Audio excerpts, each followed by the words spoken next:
Elektra. Halo?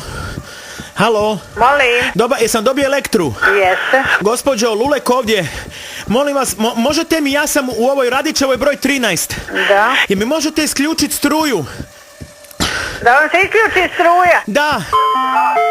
Molim. Halo, gospodine, trčim na pokretnoj traci, ne mogu stati, pokvarila mi se, ne mogu nikako sići. Isključite mi struju u mom stanu tako da... Pa zovite ponovno, pa uklopnicu zovite.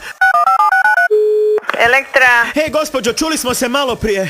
Ovako, ja trčim na ovoj traci pokretnoj i pokvarila mi se, ne mogu stati. Ne mogu sići, pa mi mora... samo... Gospođo, uklopnicu!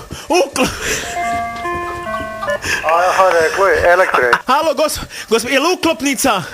Uklopnica je. Na traci sam i trčim i evo sam je već puls na 132 i ne mogu stati, treba mi samo iskopčat brzo struju, da mi traka stane. Radićeva koji broj? Broj 13, Milivoj Lulek. Milivoj Lulek. Tako je. Šta kako je? Tako je. A možete li vi sami to isključiti? A kako ću kad na traci sam Aj probajte nekako to isključiti.